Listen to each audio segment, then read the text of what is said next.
Cloud computing is a model that can be accessed at anywhere at any point of time, so that's why it is ubiquitous, easy to use, convenient, on demand. So that means depending upon the requirement, the cloud user request for the resources from the shared pool of configurable computing resources. The resources may be hardware resource or software resource, for example network, server, storage, application and other microservices. So these services can be used with minimal cost or in a cost effective way.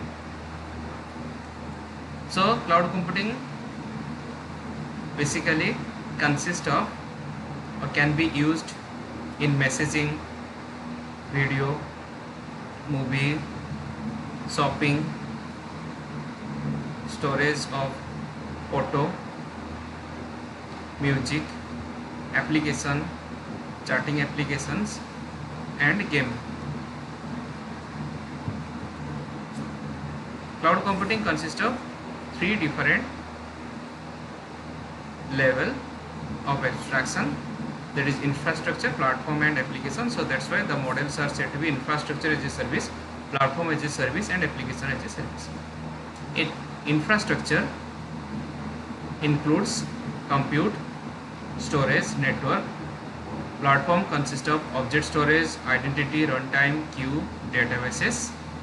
And application mainly consists of monitoring, content, collaboration, communication and finance.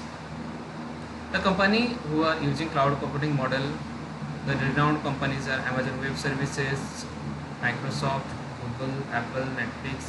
These are the supporting company. What are the benefits of using cloud computing? The benefits are low cost. So as it offers pay-as-you-go model or on demand, so that's why the cost is very low.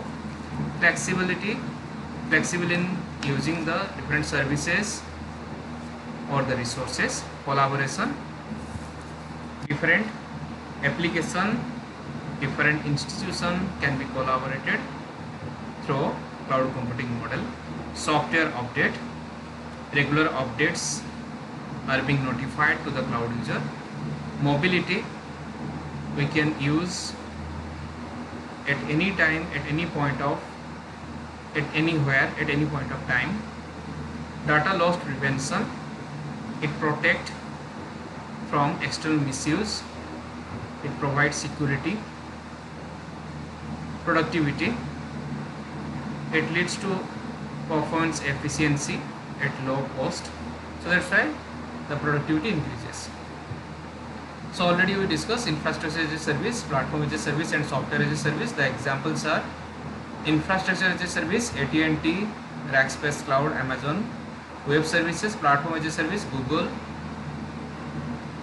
Azure, Post.com. Software as a service, Gmail and other applications, Facebook, Twitter, Amazon Web Service. So Amazon Web Service is a secure cloud service that offers compute, database, content delivery, networking, governance, machine learning and lots of functionalities or services. So who are the enterprise customer of AWS? So these are the list. AWS service, so there are different levels of service like foundation service, application service, deployment and management service. So the different categories of service are compute, storage, content delivery, database, network, administration and security, deployment and management, analytics, application services, mobile services, enterprise applications. So different services are being offered by AWS. And AWS also provides different ways through which we can access these services by using AWS or Amazon Management Console, AWS CLI, that is command line interface, API or SDK. So by using this way we can implement, we can use, we can configure the different services of AWS.